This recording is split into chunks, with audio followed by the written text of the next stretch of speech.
Muy buenas noches, amigos y compañeros de la Casa del Pueblo de Miraflores.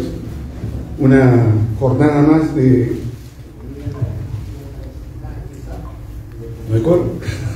la agenda social, en la versión 34. Tenemos la edición 34, ¿correcto, Enrique?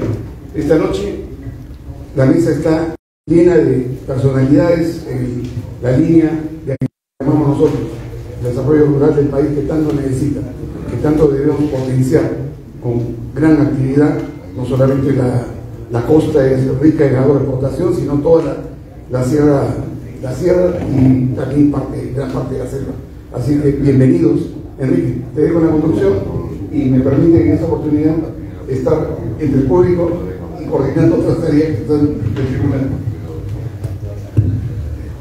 Estimados compañeros, compañeras, muchísimas gracias por participar y por estar presentes en esta sesión mensual número 34 de la Agenda Social, iniciada justamente en diciembre del año 2022, ya casi 3 años. Vamos a cumplir justamente las 36 sesiones en octubre, en donde vamos a acabar esta etapa para luego ya entrar seguramente a la definición de los debates internos con la propuesta de la agenda social, ya en la carrera, obviamente, en las internas para el 30 de noviembre. Hemos revisado en varias ocasiones el tema de salud pública, el tema de empleo, el tema internacional, y hoy día toca revisar o hacer un recuento del tema agrario justamente, ¿no? Hemos convocado para eso a diferentes especialistas. Nos acompaña, empiezo de izquierda a derecha, nos acompaña mi querido compañero y amigo Víctor Vizcardo. Palmas para él, por favor.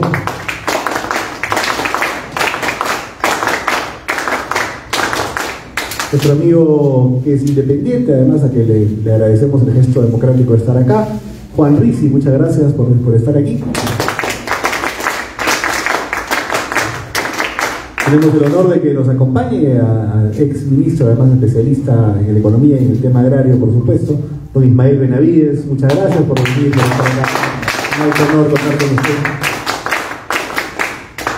Y nos acompaña el conductor o coordinador del equipo de la agenda social en materia, el equipo técnico de la agenda social en materia agraria, justamente, Víctor Vázquez Villanueva, profesor universitario, especialista en el tema. Fuertes palmas para él. Además, reincorporado a las filas del Partido del Pueblo, ya firmó su ficha, lo cual está muy bien. Y evidentemente también una perspectiva también del interior del país, Víctor Campos, quien es secretario general del partido en Huancavelica. Fuertes palmas para él también.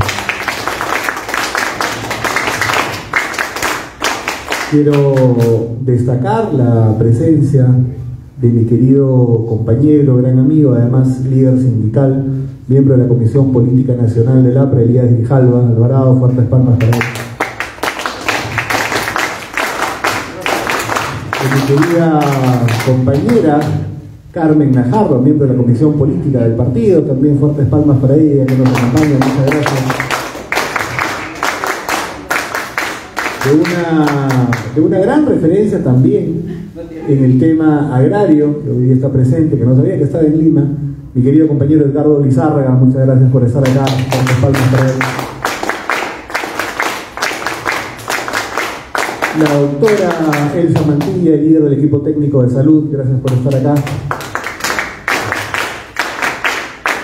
Y un gran y afectuoso abrazo, además de felicitaciones públicas por su lanzamiento público como precandidato al Senado Nacional, mi querido compañero Muchero Vázquez. Gracias por estar acá, presente desde el norte del país, de la tierra de la Torre.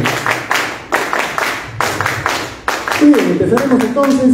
Los 5 que estamos aquí, van a hablar acerca del tema agrario, de sus diferentes enfoques. Vamos a hacer 2 rondas, una de 10 minutos y una de 4 minutos, de los 5 que están acá presentes, en el orden de izquierda a derecha en los que se han ubicado. Entonces, adelante, en su primera intervención, el compañero Víctor Vizcardo. Adelante.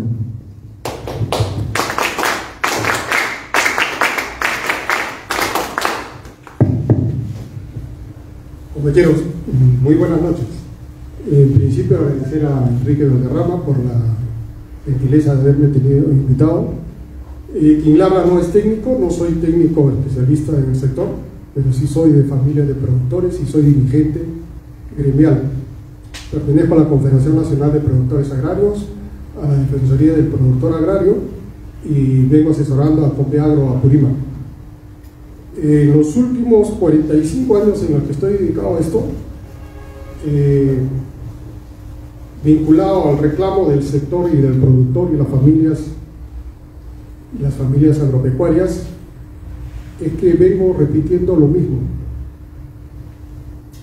No ha cambiado mi discurso, ha cambiado la forma de decirlo, el enfoque de cómo presentar los reclamos del sector. He conversado con casi todos los ministros, incluido el ingeniero Benavides, de repente no me recuerda, pero hemos tenido algunas conversaciones. Juan Rizzi también he tenido la oportunidad de hacerlo renegar un poco, pero no para beneficio de uno, sino de que quiero que ustedes entiendan que la problemática del sector agrario no es algo desvinculado a lo que ya conocemos. Ese es el día a día de toda mi zona rural. Yo soy de familia puneña por parte de madre y arequipeño por parte de padre. Ganadero, la familia de mi padre, y ganaderos agropecuarios, quinoa y ovinos en la familia de mi madre en Puno. En 1980 vine a reclamar por primera vez con unos dirigentes quinueros de Puno por el tema de la sequía que había en la zona. Y mi abuelo me decía una cosa muy importante, y a veces cuando yo converso esto con los técnicos se ríen y no dicen, pero la realidad es que ya había sequía en esas épocas, y mi abuelo me decía, pues eso sucede siempre. Cuando hay sequía es cuando yo vendo mis ovinos y aprovecho para cambiar y renovar tanto en ganadería. Lo decía mi abuelo en Arequipa, pero lo decía mi abuelo en Puno. Entonces sequía ya ha habido, es ancestral, cambia 1 o 2 años. ¿Y quién era el que avisaba en el campo las sequías que venían? Los animales. Mi abuelo decía, mírame a esa oveja, ya está preocupado, cómo camina todo, va a haber cambio de clima. Es hora de vender, para renovar después y tratar a lo mejor a los animales, mejorar la raza y todo lo que se viene.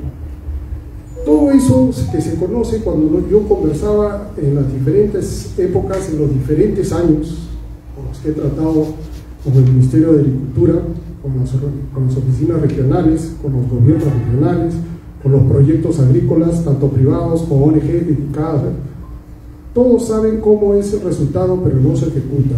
Alguna vez en el primer gobierno de Alan García, donde yo nunca he trabajado para el Estado, pero sí colaboré en la organización de los Rimanacui, colaboré en la organización de Rimanacui de Puno y de Cusco, se hizo unos grandes e interesantes trabajos, se cometieron muchos errores por supuesto, pero creo que fue una muy buena experiencia porque fue la primera vez que se empezó a tratar al hombre comunero como tal, como agricultor.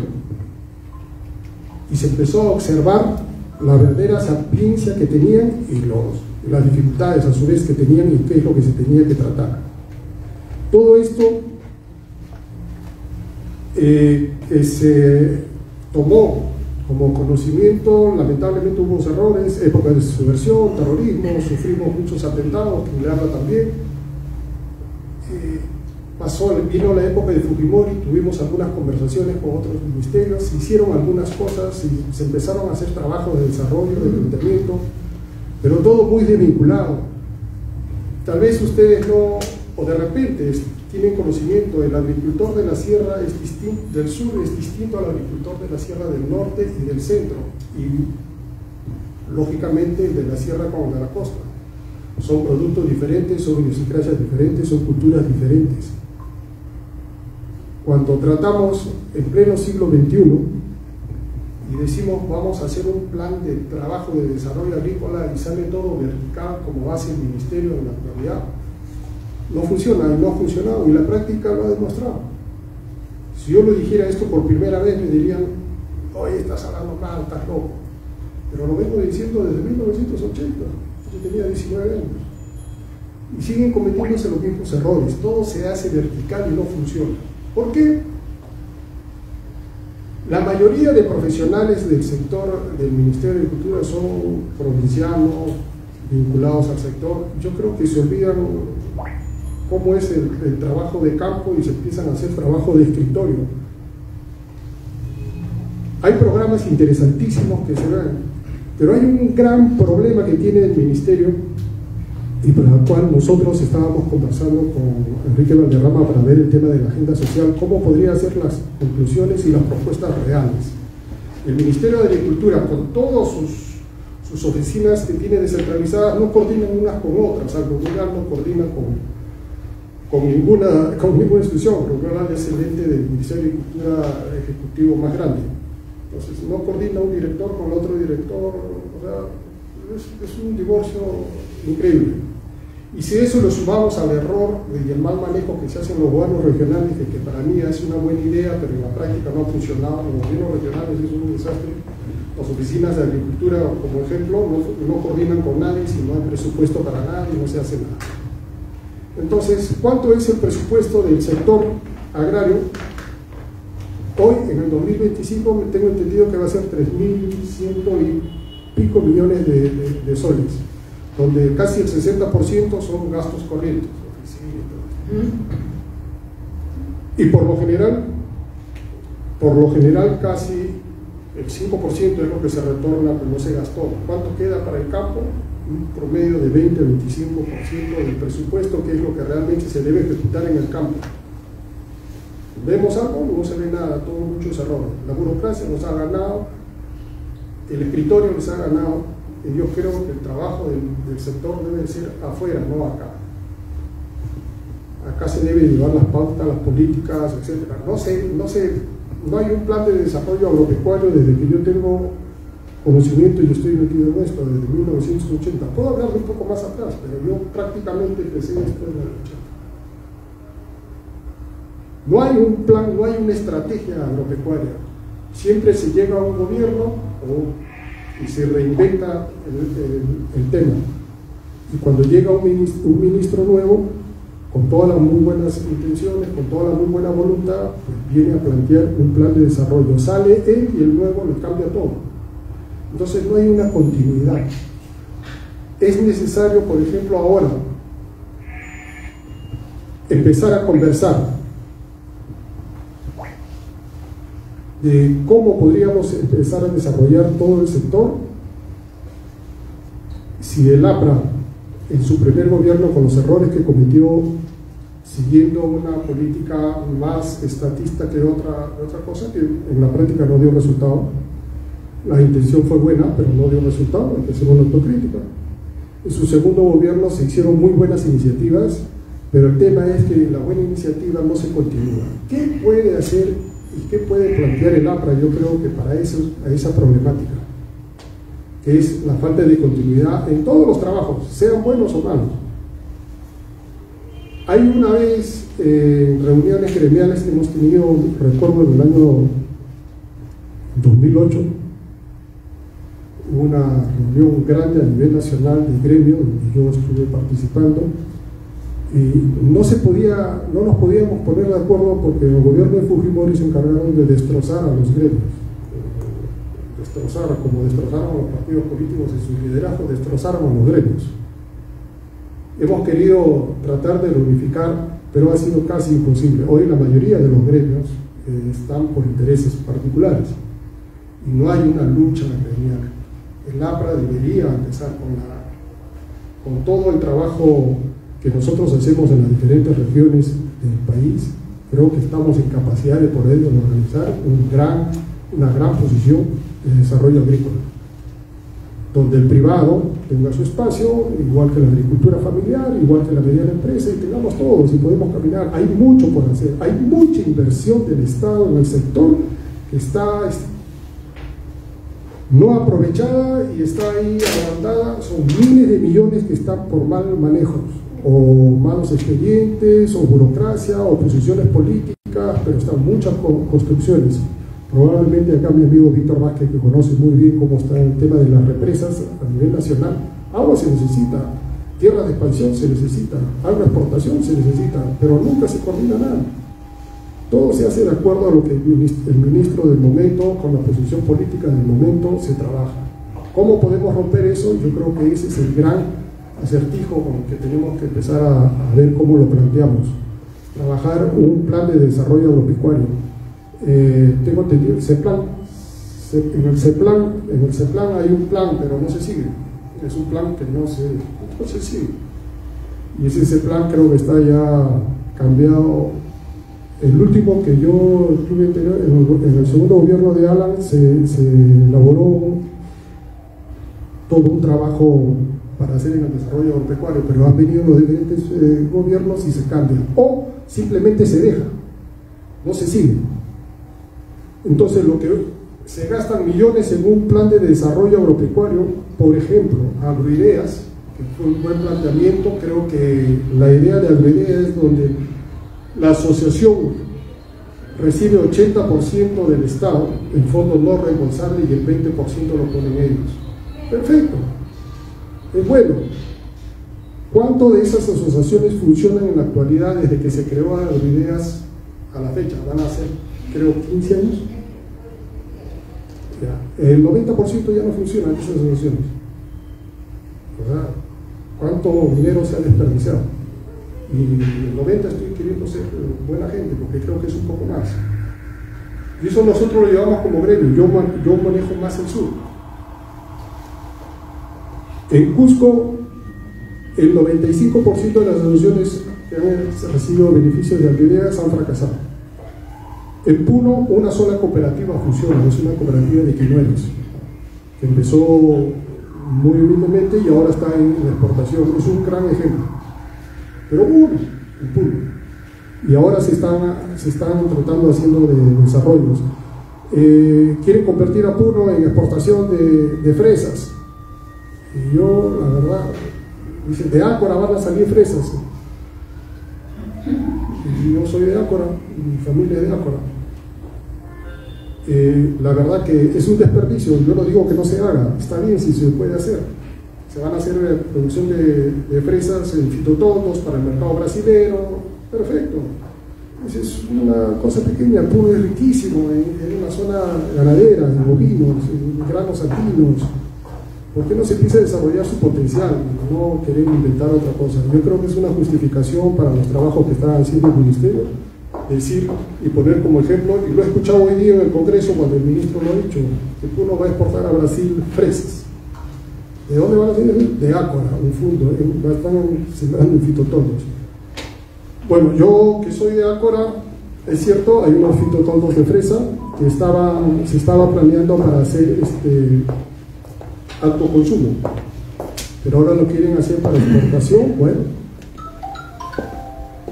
pero es un ejemplo de cómo se desperdician los potenciales de las regiones cuando tienen otras riquezas.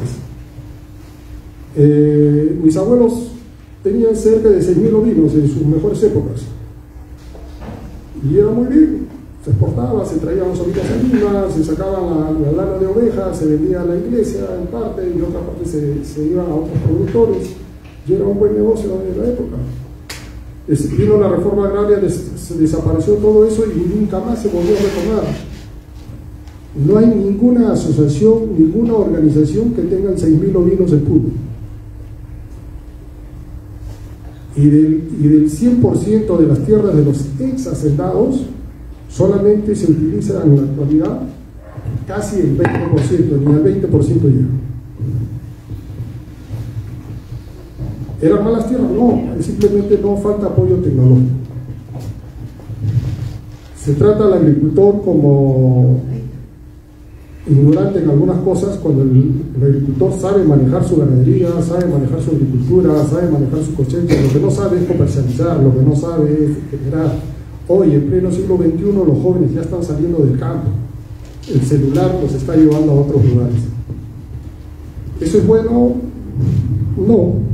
¿Es malo? Tampoco.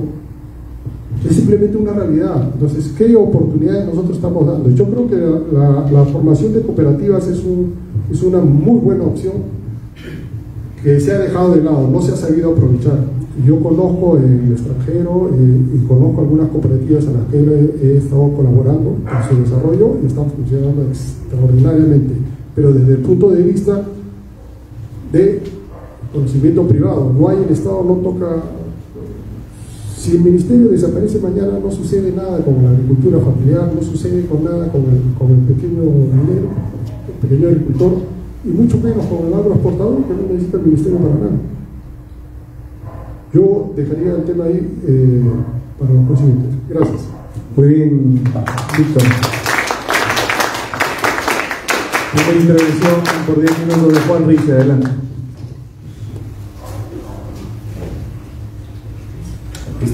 Creo que funciona, sí, perfecto. He preparado unas notitas, no se asusten, no voy a hablar mucho, pero realmente preocupante el panorama que presenta Víctor. Primero quiero agradecer, perdón, a Enrique Valderrama por la invitación y agradecer estar en este directo grupo y dar algunas ideas sobre la agricultura, ¿no? A mí la agricultura me gustó desde niño, realmente. Mi padre me inculcó, nací en Lima en un estado lechero y desde chiquito me gustó la agricultura y soy un apasionado por la agricultura. Entonces, a veces es muy frustrante ver la situación en la que la agricultura se encuentra en el país. Tenemos una agricultura de agroexportación que es la segunda generadora de divisas en este momento, pero frente a esa agricultura de agroexportación tenemos esta agricultura familiar y agricultura pequeña que está quedando muy a la deriva y que necesita atención. Un análisis rápido, ¿no? Y lo hablaba cuando llegué, fue el tema del ministerio. O sea, tenemos dos pilares. Por un lado tenemos el Estado, ¿no? El Estado, yo creo que la descentralización hecha a la rápida y mal hecha ha desarticulado todo el tema agrario en el país.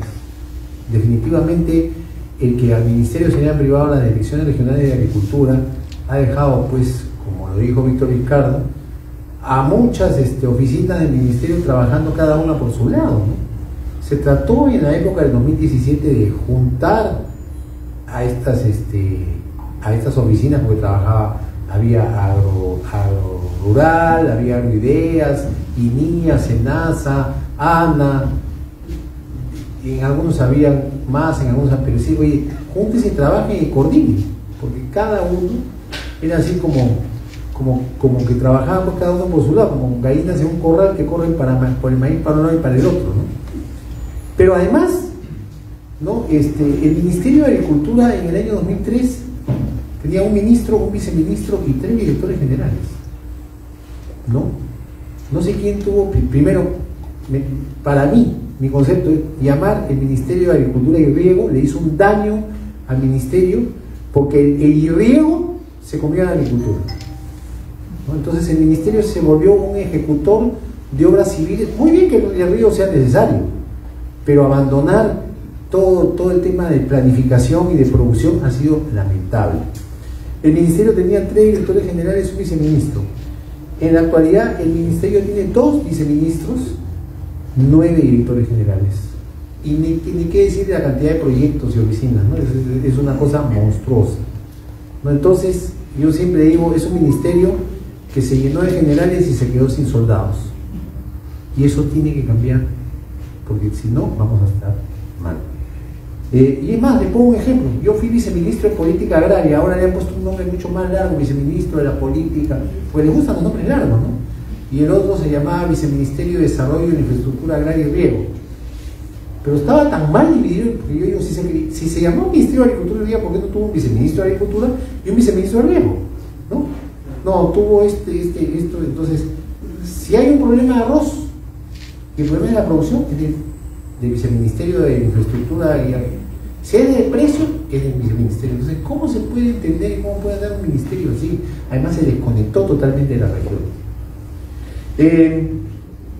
Eso llevó además a un abandono de la planificación. Si no hay estrategia, no hay planificación, y se refleja de la siguiente manera. Yo siempre pongo el ejemplo de la papa, ¿no? La papa se produce en 19 departamentos, no se produce en Tumbes, en San Martín, en Ucayali, en Loreto y en Madre de Dios, pero se produce en los otros departamentos. En la época que el ingeniero Benavides fue ministro de Agricultura, fue el año internacional de la papa, y se logró retomar el consumo de papa con Papea Perú, consumíamos 65 kilos por habitante año, el consumo per cápita, y ya estamos como en 80, 90, y eso se ha mantenido. Pero sin embargo, el tema de la papa es que, digamos, amén de la campaña grande en la sierra, que es una campaña que digamos, la cosecha comienza a partir de abril, mayo, junio, julio, ¿no? Hay siembras adelantadas en sierra, siembras atrasadas en sierra, siembras de costa, siembras de ceja de selva. Pero el problema es que si se te atrasa una siembra y coincide con la cosecha de otra, ¿no? Se cae el precio de la papa. Y se cae tanto que se cae en un 90%. En algún momento yo dije, ¿por qué se cae tanto? Y es porque nadie ha organizado el tema, primero el tema de planificación y segundo el tema de comercialización de papa. Y en el tema de papa la cosa es bien fácil. Hay papa blanca, que es el gran problema, ¿no? Y el mercado pide papa canchán y papa yungay, es la que más precio alcanza. Y la canchán y la yungay en este momento ya ¿cómo se llama? La rancha y se la está llevando en cuenta. Es carísimo.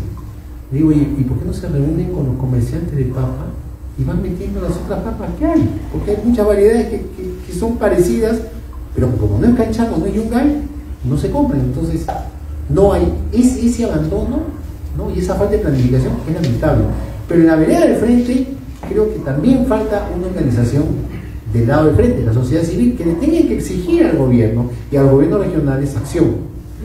Se han debilitado los gremios, digamos, en el año 2003, 2004, 2005, 2006, con Beagro, que era un gremio fuerte, y un gremio que además de, digamos, defender a los productores, es un gremio propositivo. La Junta Nacional de Usuarios del Distrito de Riego del Perú era un gremio propositivo. En mi calidad de director general de promoción agraria y jefe de INIA, me reunía con Conviagro, me reunía con la Junta Nacional de Usuarios y encontrábamos soluciones.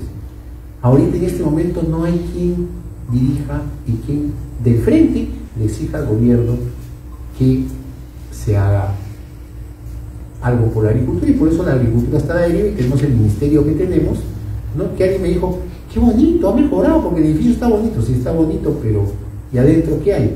¿No? Digamos, Víctor dice y habla de las distintas formas de agricultura que tenemos en el Perú, el agricultor de la Sierra del Norte distinto al agricultor de la Sierra del Sur, de la costa, etc. Nosotros somos un país megadiverso y debemos dar gracias de ser un país megadiverso porque tenemos un sinnúmero de características que nos deberían ayudar a salir adelante. Tenemos más del 80% de los climas del mundo. Acá puede crecer cualquier cosa. De hecho, ¿no? Cuando se introdujo el espárrago acá, que fue en el año 86, y vinieron los americanos a darnos charlas. Me acuerdo que yo estaba en una charla, yo era bastante joven, ahí me conocí con el ingeniero Lizárraga, ¿no? Y había un expositor americano que dijo, nosotros acá en Estados Unidos sacamos 40% de espárrago para fresco, 40 para congelado y 20 para enlatado. Y había un señor Malatesta de Ica que dijo, no, yo saco casi 90% de espárrago para fresco. Y me quedé mirando y dije, ¿verdad? Me dijo, ay hijito, si quieres ven, me chaco y te enseño. Y me convencí que acá en el Perú da todo si nos lo proponemos. Pero además, a pesar de que tenemos todos los climas, somos un país mucho más vulnerable al cambio climático. Y el cambio climático lo podemos ver en todo momento. ¿Qué tenemos que hacer ahí? Tenemos que ser conscientes, tenemos que trabajar a nivel de cuenca, porque si bien no critico el tema de agricultura y riego, tenemos que cuidar el agua, ¿no? Y la parte alta de la cuenca tiene que cuidar el agua que viene para la parte baja. La solución no es poner represas en todos lados, lo hemos visto en Poechos, en Gallito Ciego, ¿no? Bueno, en la de... se me fue el nombre de la Lambayeque, Tinajones. La de Tinajones menos, porque como es una represa lateral, no se llena de tanto residuo, pero Poechos está al 50% de capacidad, Gallito Ciego igual. ¿Por qué? Porque si nosotros no cuidamos la parte alta de la cuenca para que el agua se infiltre hacia arriba y recuperamos los acuíferos y los manantiales, vamos a seguir teniendo ese problema. Y entonces ahí hay que trabajar a nivel de cuenca. Y la parte de abajo de la cuenca tendría que reconocer a la parte de arriba, que en algún momento lo hizo Fernando Sillón Inca, trabajando con Huancavelica. Tendría que reconocer la parte alta de la cuenca en cómo el esfuerzo que hace para que cuidar el agua para que abajo tengan agua. Un tema que realmente es alarmante, y Víctor lo mencionó, que es el tema de los jóvenes que se van del campo, es el despoblamiento que hay. Y a mí se me ocurrió hacer un seguimiento de los censos del año 61, 72, 81, 93, 2007 y 2017. Y ahí, digamos, la población en el año 61 éramos más rural que urbana, 52.6, 47.6 urbana. Fue cayendo la población rural en proporción y subiendo la proporción urbana, y en el año 2007 llegamos a ser 75, casi 76% urbano y 24% rural. En el año 2017, 10 años después, fue casi 80% urbano y 20% rural, pero mientras que hasta el año 2007 la población rural disminuía en proporción, no disminuyó en términos absolutos. De 2010 a 2017 sí ha disminuido en términos absolutos. Quiere decir que ahora sí hay menos gente en el campo, y eso debe preocuparnos, porque la agricultura es el sustento de nuestro país. Nosotros somos un país que siempre decimos 25.6% de nuestra población económicamente activa depende de la agricultura. ¿Y qué estamos haciendo por esa gente? Aquí también hay que llamar la atención de la agricultura familiar, ¿no? Entonces se dice, ¿qué es la agricultura familiar? La agricultura familiar es un concepto acuñado por Chayanov en el año 1920, y te dice que se acuñó el concepto de campesino frente a lo que era el burgués y el proletario. El campesino es aquel que trabaja el campo y que la mano de obra de la familia es parte de la producción. Entonces la parte de la producción es un gasto, pero no es un costo. Eso es agricultura familiar, y eso nos ha llevado a grandes deformaciones, ¿no?, en el país, que nos meten en la canasta, en el grupo de agricultura familiar, a lo que no sea agricultura comercial, y nos meten, ¿no? Y acá es otra cosa que también debería ser un tema de política, que nosotros tenemos que hacer censos agrarios dirigidos por el ministerio y por el sector agrario, y no por INEI, porque van y te preguntan, pues, ¿de qué material es su casa? ¿No? ¿Tienen agua caliente? ¿Tienen agua fría? ¿Tienen electricidad? Y no te preguntan cosas del campo, ¿no? Entonces, si no hacemos censos agrarios, no sabemos qué es lo que tenemos. Entonces, en el último censo agrario del 2012 hay más o menos 2.200.000 unidades agropecuarias, pero esos 2.200.000, 1 millón de unidades agropecuarias son de menos de 1 hectárea.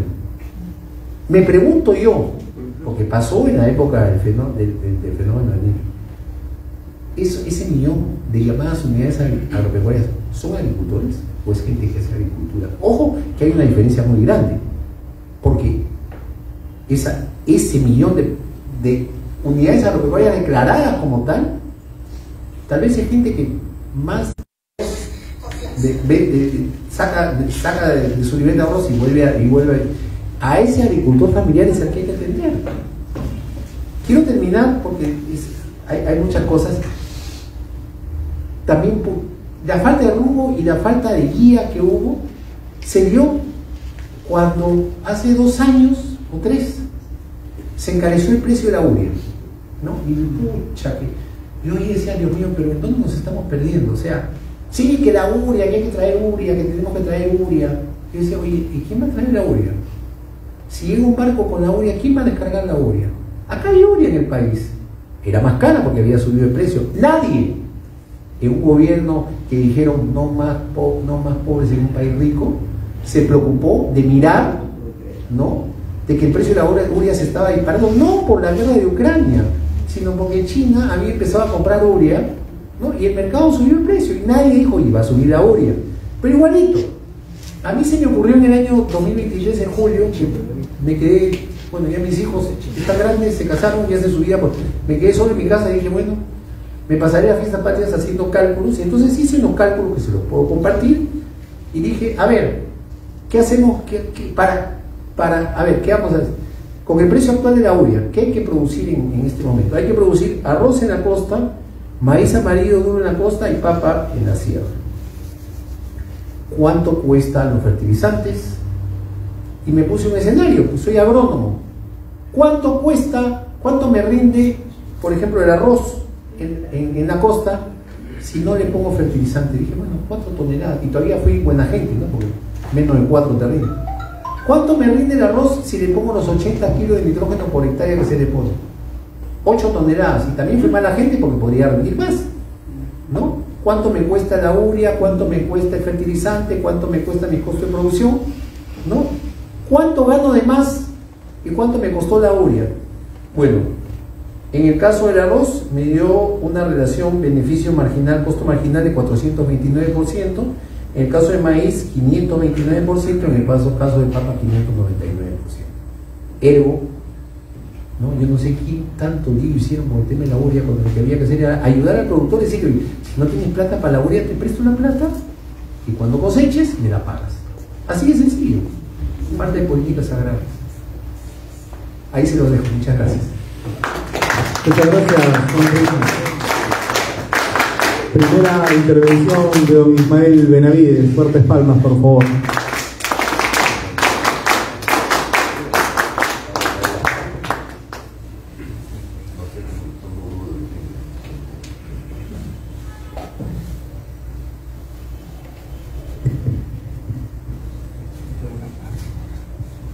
Muchas gracias.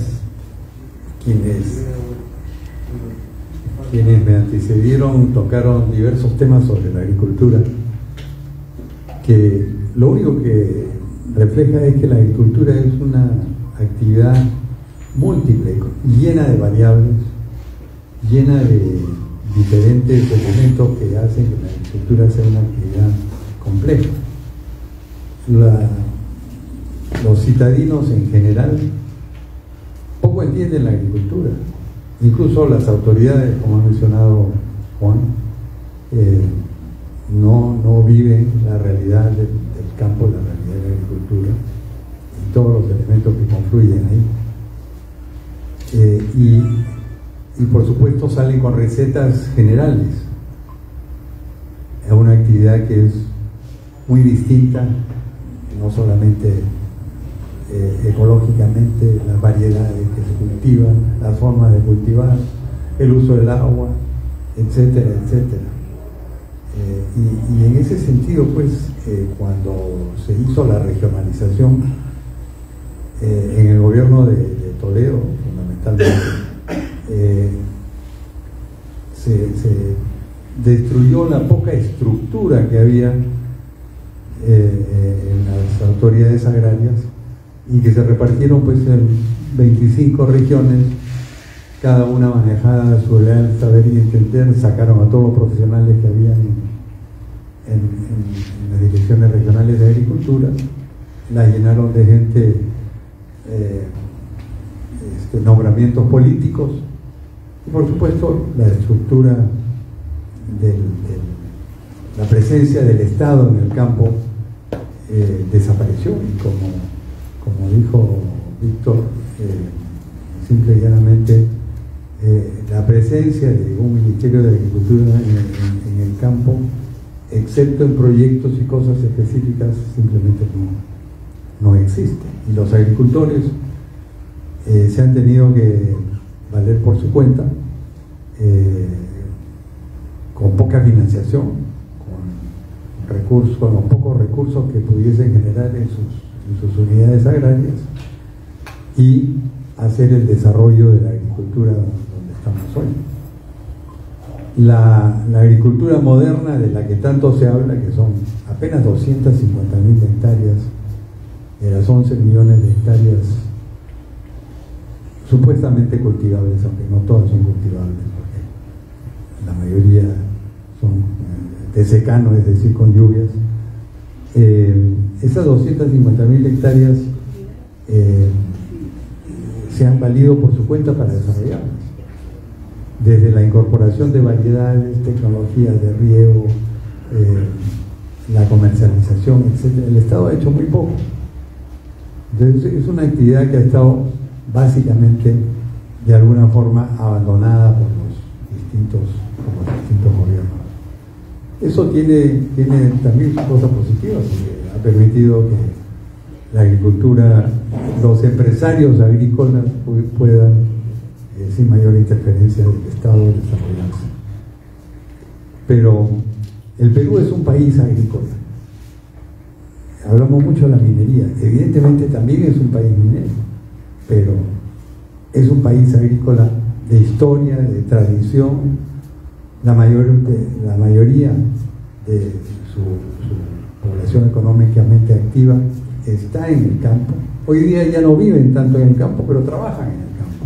Son transportados al campo para trabajar. Entonces es una actividad fundamental en el país para el empleo de la gente, para la estabilidad social del país. Pero justamente el Estado pues la ha abandonado. En el segundo gobierno de Alan, en el cual tuve la oportunidad de participar como ministro de Agricultura de 2007 y 2008,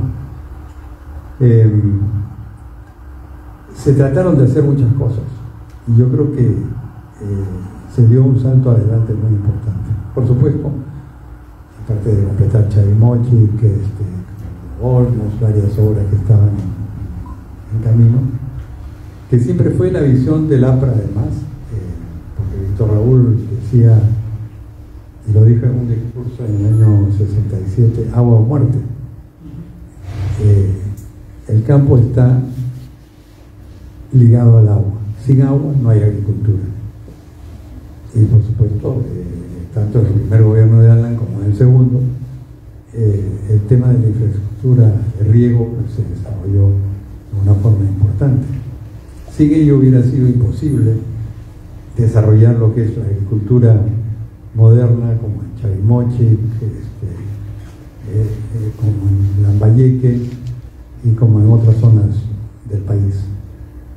Y creo que esto es una semilla de muchas cosas que se pueden hacer,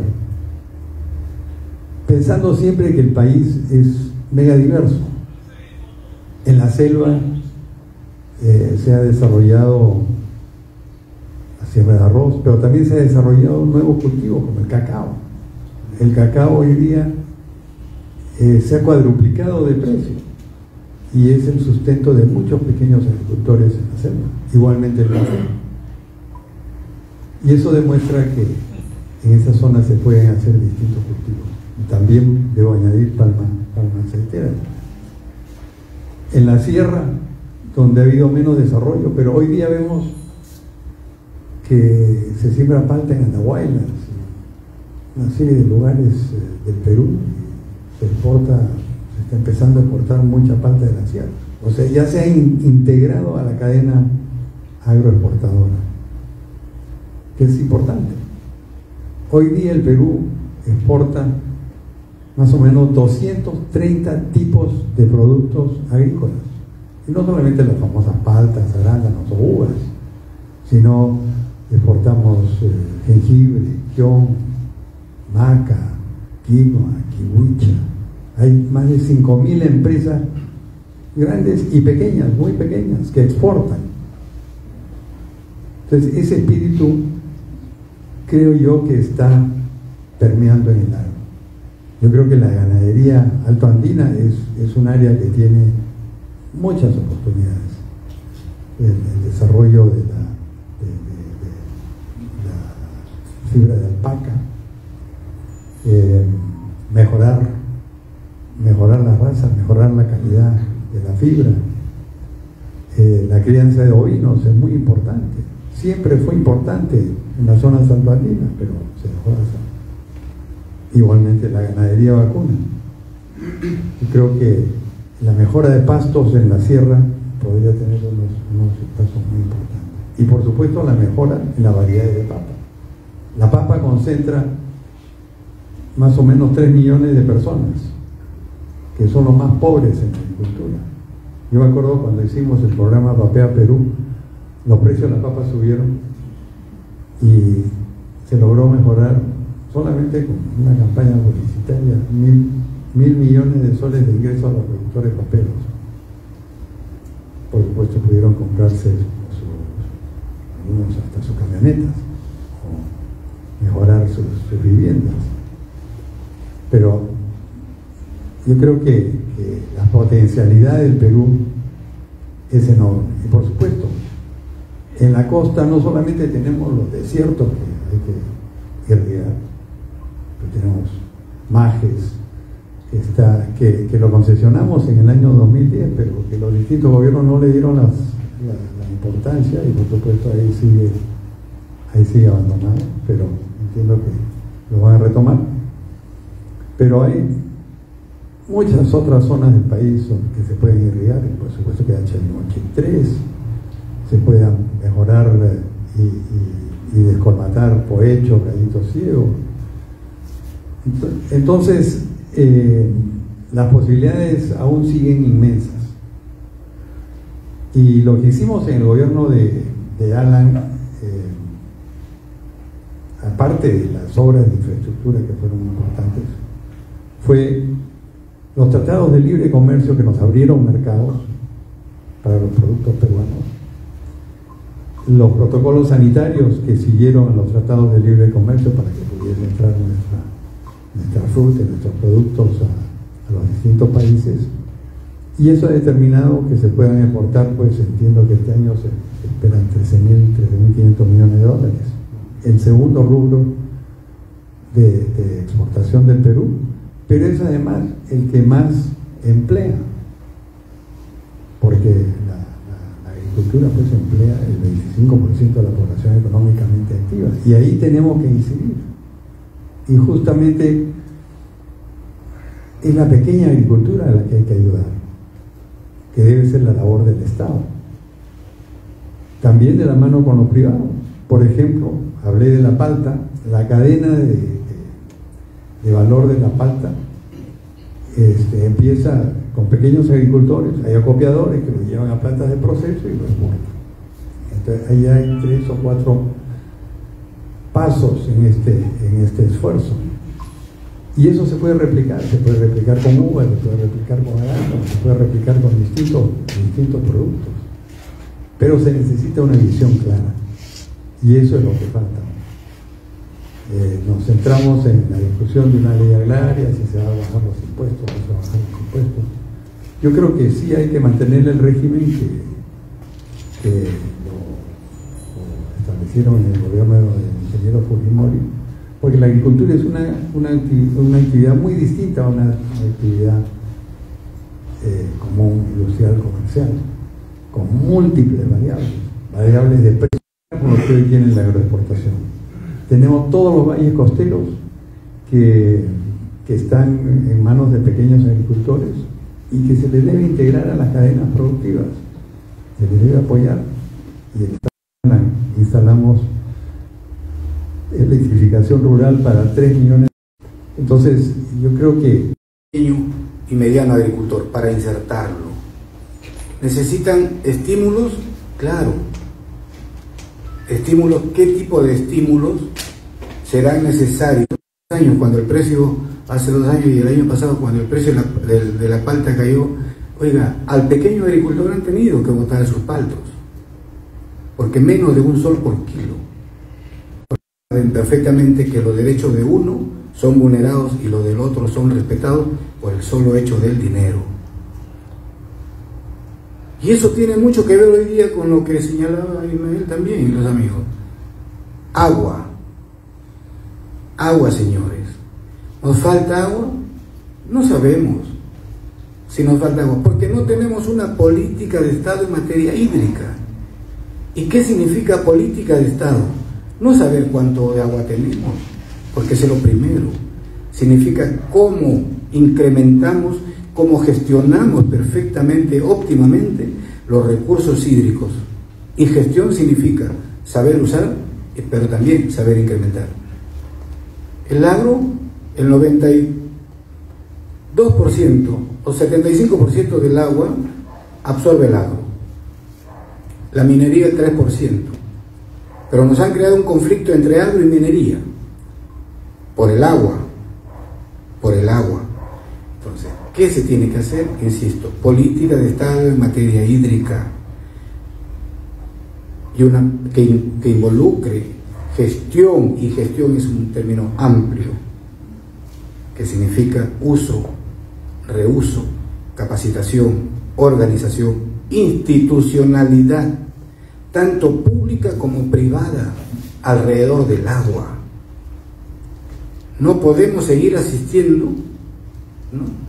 O en todo caso, ¿cuál es la capacidad y cuál es la demanda de infraestructura, de almacenamiento, y que solamente ellos sean cemento?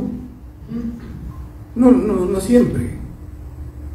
Tenemos el poncho verde. ¿Qué quiere decir? Oiga, en la sierra se han identificado plenamente, más de marcar el norte o va a marcar el futuro del agro y de la humanidad. ¿Qué tenemos en la costa? Muchas veces se dice, tenemos 350.000 hectáreas salinizadas. ¿A quién culpamos? A la gran represa, al gobierno que hizo esa gran represa. No, señor. Culpemos a quienes desde los gobiernos no han tenido la visión y la política de evitar la salinidad de esos suelos. 350.000 hectáreas. El ingeniero Benavides nos habla de la agricultura moderna, 250.000 hectáreas. Son espacios diferentes. Pero acá, estas 350.000 hectáreas están en poder de los pequeños productores. O sea, la salinidad de sus suelos, por una pésima o inexistente política de gestión de recursos hídricos, significa pobreza, significa menor oferta alimentaria, y al haber menor oferta alimentaria, ¿quién termina pagando la otra factura? Ustedes y nosotros que consumimos el producto, porque hay menos, y al haber menos el precio sube, o si no, importamos. Entonces, esa es la mirada en cuanto a gestión hídrica, equidad en el acceso y en el disfrute, ¿no? Y a recuperar todas las áreas tan salinizadas.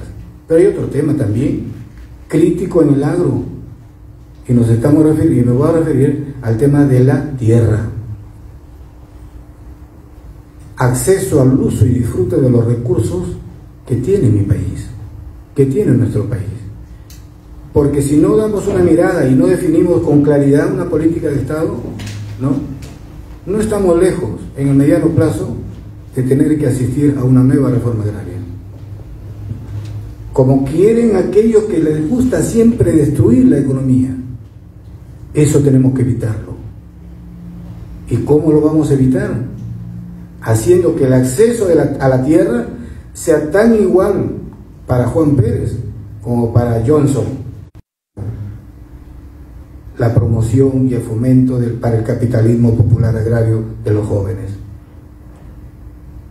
Tendremos jóvenes, no resentidos, tendremos jóvenes empresarios, organizados, y esa será a mediano plazo la nueva élite pensante, la clase media agraria, robusta, con ideas, porque eso es lo que nos está faltando. En el agro no tenemos una clase dirigencial, que yo siempre digo, un liderazgo, una clase de líderes, para que el Estado se siente a conversar las políticas. Yo añoro mucho, y me precio de haber conocido a los líderes de la década de los 70, 80, donde el Estado se veía fortalecido. Los líderes que conocían su problema y te planteaban la solución, y el Estado, como su responsabilidad, saber cuál es lo conveniente en términos sociales, en términos económicos, en términos nacionales.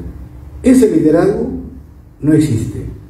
Lo que existe son organizaciones llenas de papelucheros, llenas de tramitadores y llenas de estafadores, en nombre del agro, en nombre de los productores.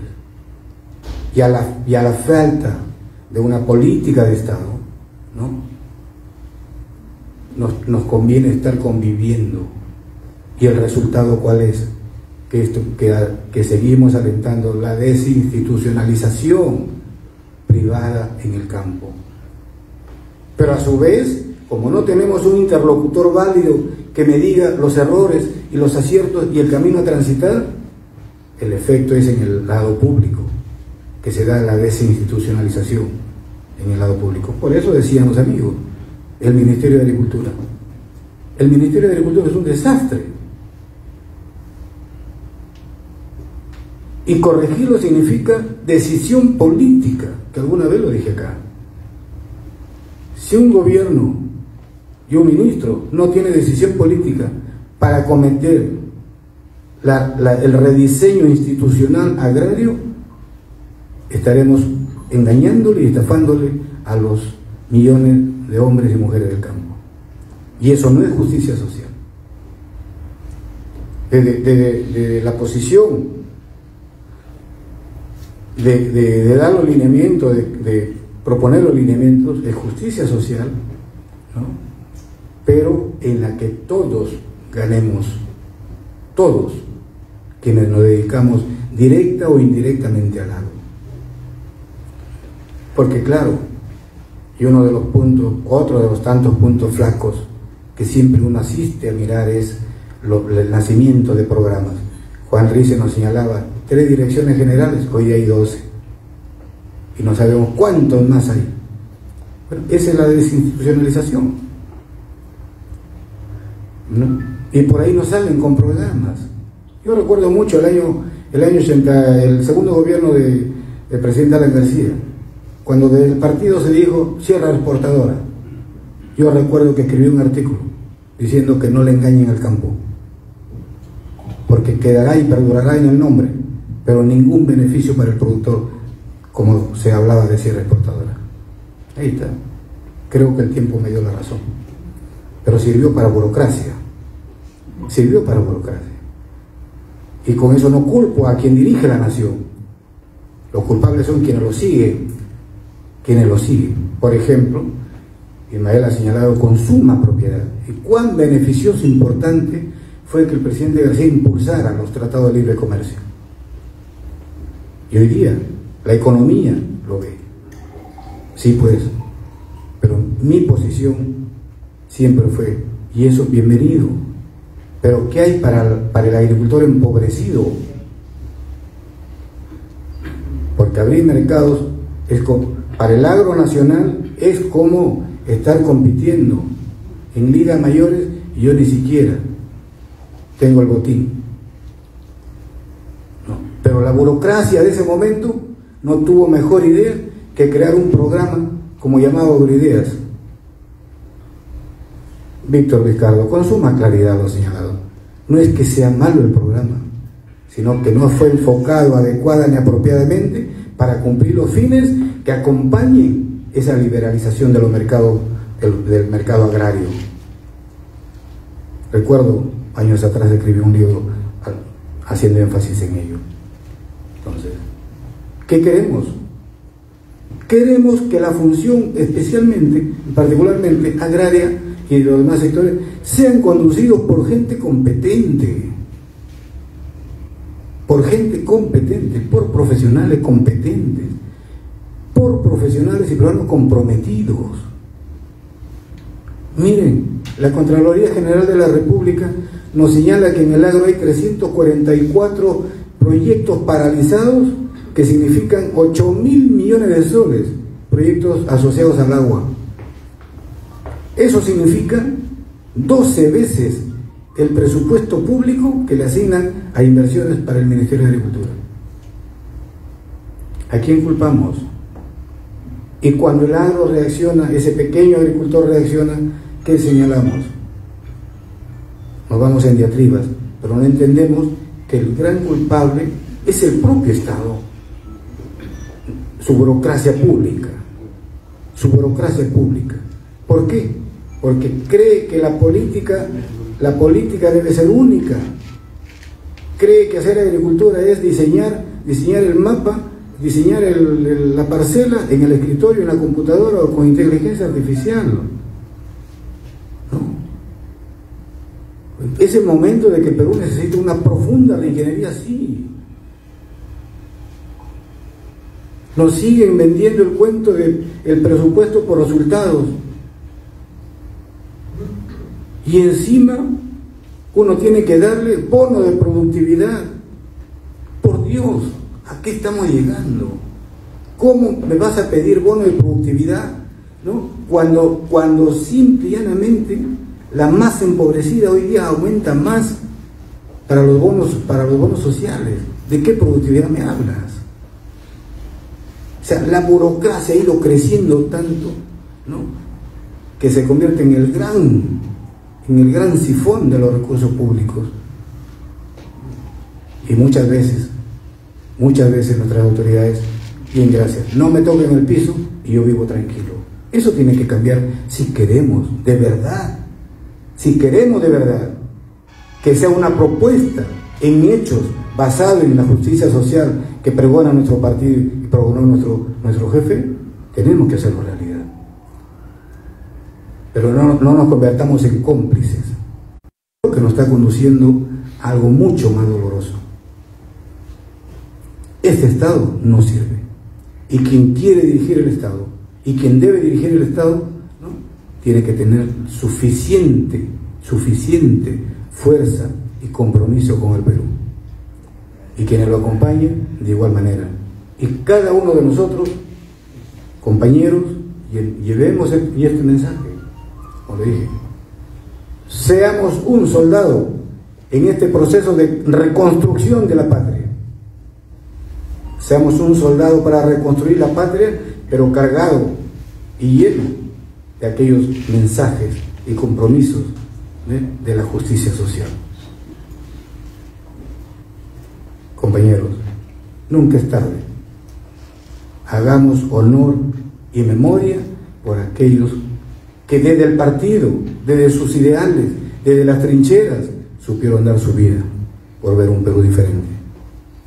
Hoy ya la historia nos toca, como que nos ponen en ese camino. No defraudemos. El Perú es más grande. Solo cerramos filas, pero con capacidad. Yo les agradezco muchísimo, compañeros.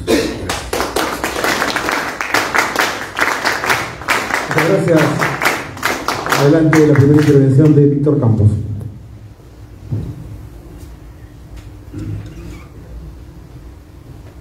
Compañero Quique, gracias por la invitación.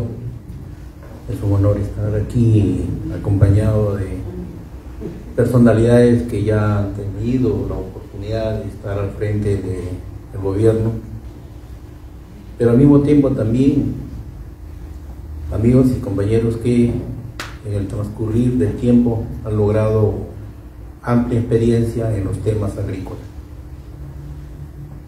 Desde mi condición de secretario general de Huancavelica y como representante de mi comunidad, la comunidad campesina de Naramarca en la provincia de Huaytará, Huancavelica, debo de compartir con ustedes algunas de las experiencias que me traen aquí para plantearlas como una propuesta aparte de las soluciones que el agro necesita. Estábamos en Huánuco, en una de las convocatorias que hizo el Comité Ejecutivo Nacional para que nos encontremos con los diferentes comités ejecutivos regionales de la zona, Huánuco, Pasco, Junín, Ayacucho y Huancavelica. Y en aquella oportunidad, queridos compañeros, recordaba las palabras del compañero Cachorro Seoane, quien en su libro Peruanicemos el Perú, habiendo recorrido toda nuestra patria, señalaba algunas cosas puntuales. Estamos hablando del año 1956, cuando sale por primera vez publicado este libro. Y él en aquel momento decía y hablaba de la importancia y la necesidad de que el Perú contara ya con la suficiente cantidad de trenes para que podamos recorrer de norte a sur y de este a oeste nuestro territorio. Pero no solamente hablaba acerca de ello, hablaba sobre la necesidad de que teníamos que profundizar y mejorar la educación en el Perú. Y así como esos temas, él hablaba sobre la importancia del desarrollo de la agricultura en las zonas altoandinas, y lo decía específicamente cuando había recorrido la parte norte de Huancavelica.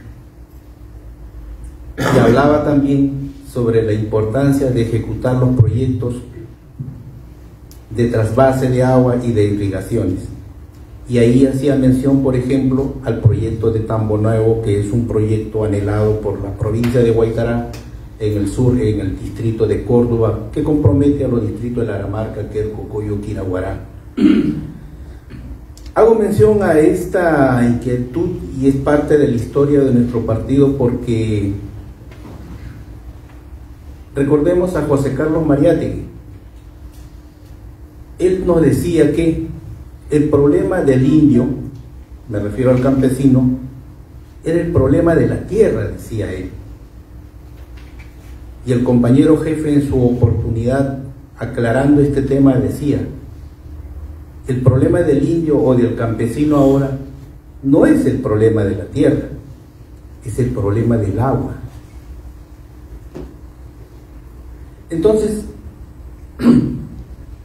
cuando nosotros empezamos a desentrañar ese concepto, llegamos a la conclusión siguiente, queridos compañeros. Lamentablemente, si bien por un lado el Estado ha apoyado decididamente a la agroexportación a través de los tratados de libre comercio, a través de las irrigaciones que han ido ampliando la frontera agrícola en diferentes partes del país, un poco hemos olvidado a la agricultura familiar.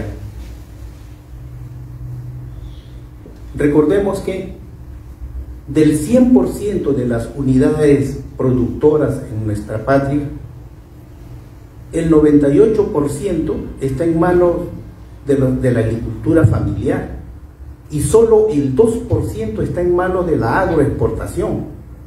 Sin embargo, la agroexportación, con este 2% de las unidades productoras, nos entrega alrededor de 12.000 millones de dólares anuales, según lo que ha previsto o ha entregado como cifras el Estado.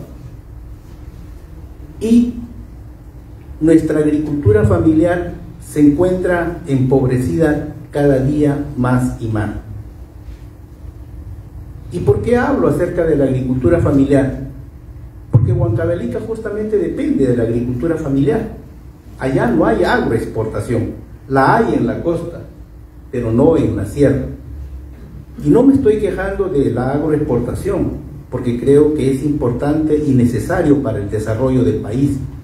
Sin embargo, ya aquí mis antecesores han expuesto acerca de la necesidad de tener que comprometer el esfuerzo del Estado para poder ayudar a superar las trabas y las taras que tiene el desarrollo de la agricultura familiar, que en estos momentos es lo que nos preocupa. ¿Y por qué nos preocupa? Porque se está poniendo en situación crítica la alimentación de todos los peruanos. La seguridad alimentaria de todos los peruanos está en cuestionamiento como resultado de que la agricultura familiar no viene recibiendo el apoyo que necesita y que por ende, en algún momento, si es que se continúa bajo esa premisa, más tarde o más temprano podrían generarse dificultades para abastecer al mercado peruano. Entonces, cuando ya nosotros entendemos cuál es la situación de la agricultura en el Perú, tenemos que sentarnos a pensar qué cosa es lo que podemos hacer desde el lugar en el que nos encontramos. Y ahí quiero aprovechar esta tribuna para invocar a todos ustedes el apoyo y la colaboración para ir ampliando el conocimiento y ampliando la oportunidad de difundir la propuesta que traemos desde Huancavelica. ¿Qué cosa es? Huayna-Pacha, acuerdos para quedarse. ¿Y en qué consiste Huayna-Pacha, acuerdo para quedarse? Hace unos momentos nos han dicho que los censos nacionales nos han ido demostrando que desde el siglo pasado el área rural se ha ido trasladando hacia la costa o hacia las ciudades. Quiere decir, si en el siglo pasado había más población en la sierra, hoy se ha diezmado y se ha minimizado. Lo que significa es que estamos abandonando la tierra. Los jóvenes hoy ven con mejores perspectivas venirse a la costa a estudiar y a trabajar. Jóvenes a quedarse en su tierra, a entregárseles parcelas, pero que con el apoyo del Estado, que ya existen, está Agroideas, está Procompite, y están otros proyectos que tranquilamente puedan complementar esta iniciativa para que los jóvenes en algún momento entonces vean con mayor atractivo que su tierra no solo es rica en los productos que genera, sino que también es rica por las oportunidades que el Estado le entrega. Huancavelica, como seguramente la mayor parte de la sierra del Perú, cada día se ha ido despoblando, y ese despoblamiento ocurre como resultado de que el Estado está ausente. Nosotros, por ejemplo, estamos culminando con entregar al país 1.200.000 plantones de pinos sembrados en nuestras alturas. Hemos logrado construir alrededor de 60 reservorios que almacenan 200.000 metros cúbicos de agua. ¿Y por qué lo hemos hecho? Porque sabemos que el cambio climático cada día nos va a presionar más, nos va a castigar más, pero no solo a nosotros, también lo va a hacer con la costa. Entonces nosotros lo que estamos procurando es captar, retener esas aguas en las alturas con la finalidad de que luego la costa lo pueda disfrutar a través de la infiltración de estas aguas en la napa freática. Entonces, en ese sentido, el proyecto Huayna-Pacha no hace sino más que recoger esas experiencias ancestrales que no de ahora están, sino que incluso desde la época de los incas ya se practicaba, que era la siembra del agua.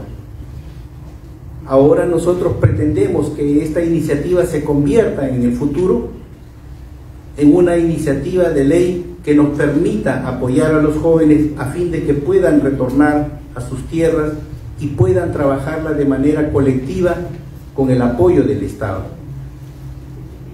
Buscamos no solamente que el Estado les procure la asistencia para que puedan trabajar la tierra o criar sus animales, sino también el concurso de la empresa para que pueda apoyarlos con la tecnificación, con el desarrollo agrícola, para que esa experiencia no termine en una sola ilusión, sino más bien que se complemente con el desarrollo y la exportación de los productos que puedan trabajar desde estas iniciativas. Por ello, una vez más, insistimos en la necesidad de convocar al Estado para que la juventud retorne a su tierra a fin de que pueda explotar su campo, pueda criar sus animales y empezar a sacar sus productos a un buen mercado, pero apoyados una vez más con la empresa que tiene la experiencia suficiente como para poder acompañarlos, y con el Estado quien le pueda brindar el soporte económico y político para que estas iniciativas no queden aisladas y simplemente en el olvido. Eso es lo que venimos a proponer, y esperamos que con esta iniciativa que hoy lidera Quique y que le ha denominado Agenda Social, y que yo recordaba que en el año 1931, por ejemplo, en el primer congreso del partido se llevaron a cabo las famosas convenciones regionales, departamentales y provinciales con la finalidad de elaborar el plan mínimo del APRA. Plan que nos sirvió para poder impulsar las propuestas que el Perú quería escuchar a través de sus líderes. En esta oportunidad creo que si antes fue el plan mínimo del APRA, hoy tranquilamente puede ser la agenda social del partido para llevar al Perú. La señora también, lo que dijo el doctor también Víctor Vázquez, ¿no? Política de Estado, está haciendo su política de Estado pero errónea. Por ejemplo, quiere poner una piedra para hacer una cárcel de Ancón, que es imposible, ya se lo han dicho los técnicos. Ahora, en lugar de prestarle ayuda también al alcalde en el desarrollo de sus trenes, ella quiere poner la primera piedra, engañando, porque el tiempo no le alcanza. Pero ¿qué es su propósito que tiene la señora? Postular en el año 31 y va a decir que no le han dejado hacer sus proyectos, va a echar la culpa a la oposición. Ese propósito tiene la señora, no ayudar nada en la agricultura. Ahora tenemos un gran riesgo, un gran peligro, y eso lo sabe el Ministerio de Agricultura y Riesgo, lo sabe bien claro. China pretende invertir en el Perú en reservorios de riego más inmensos que los que tenemos, como Chapecoense, más grande quiere hacerlo, y apropiarse de grandes extensiones de terreno, y ellos asegurar su alimento, su exportación para ellos. Hay que tener mucho cuidado con eso. China tiene grandes propósitos en el Perú. Nos convertiríamos en una colonia china. A todo esto, ¿qué debemos hacer? El Partido Aprista Peruano, seguro que de ser gobierno, ¿cuáles son sus propósitos de defensa ante la invasión china? Esa es la pregunta. Gracias. Ricardo Rojas. Buenas noches. Dentro de todo lo que pude haber escuchado, hay un tema que la agenda social necesita algo que lo muestre realmente en el tema agro. Y creo yo, y convencido estoy de que tenemos que ir a una segunda revolución agraria. Una segunda revolución agraria a la inversa. Hay muchos documentos de posesión a nivel nacional, sobre todo más en la costa y parte sierra, en que hasta el momento se sirven como un documento que puede ser como garantía de algo, pero verdaderamente no es una garantía de una entidad pública, una entidad bancaria. Esta debe ser titulada ya.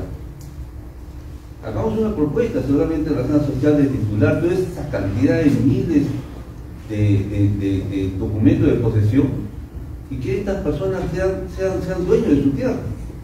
Son hectáreas, 2 hectáreas, 5 hectáreas, y que podría ser un tremendo cambio para el país.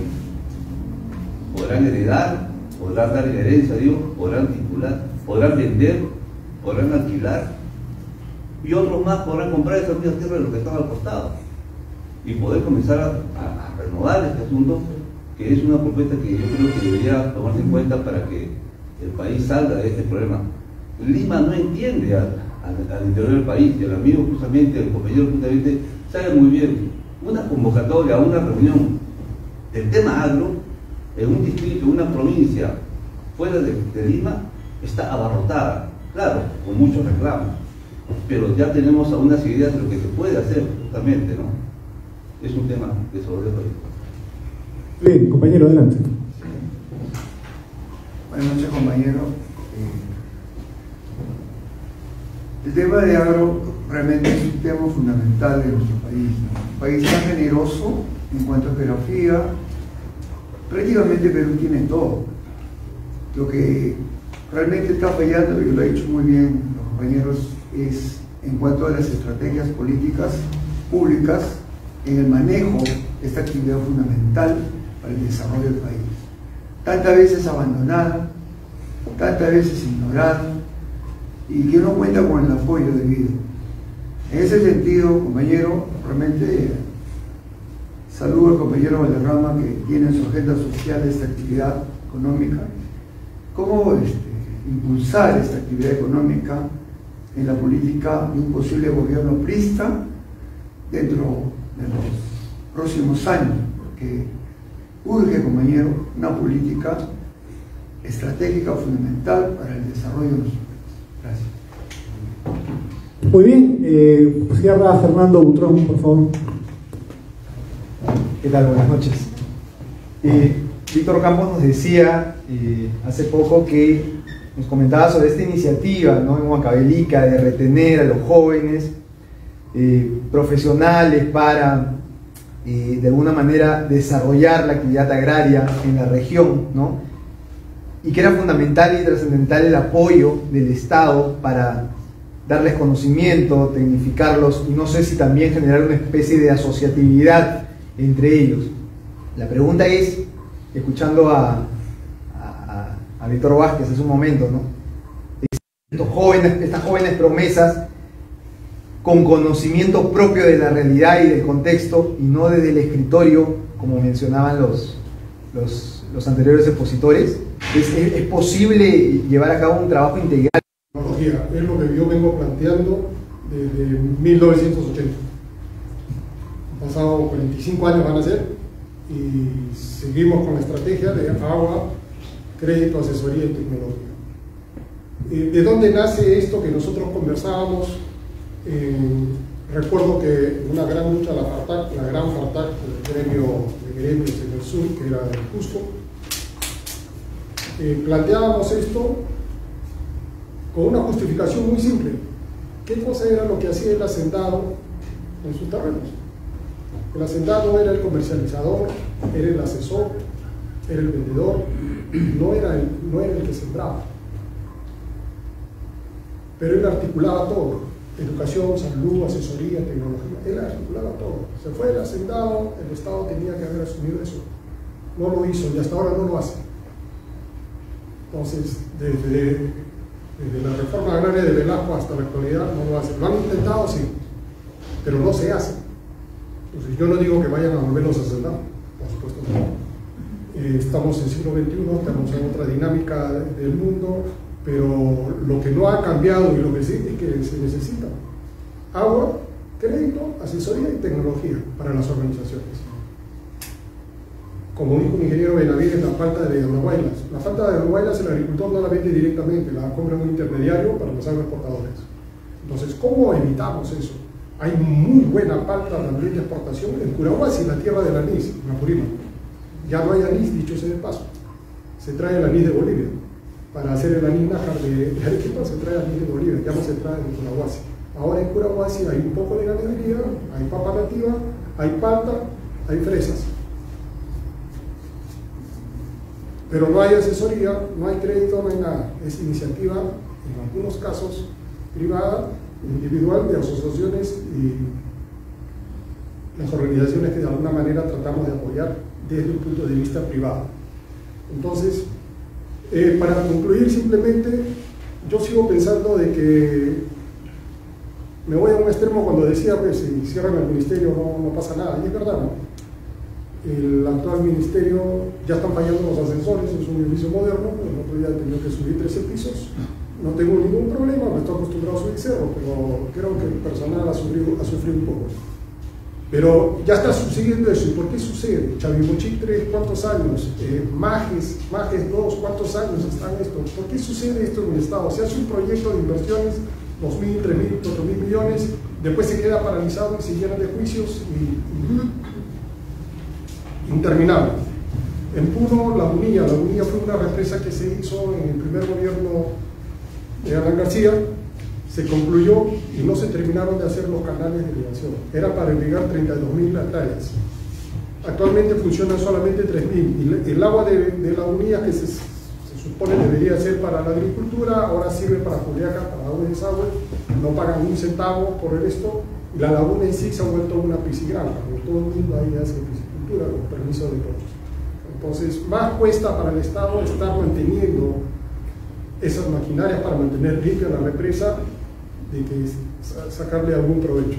Pero ¿por qué sucede eso? Entonces, y así como esos proyectos, hay cientos de proyectos en todos lados, hay inversiones paralizadas en el agua en todos lados por mal manejo del Estado.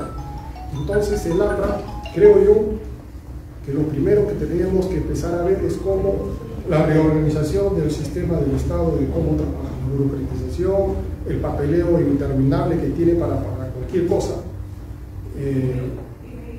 No hay otra forma.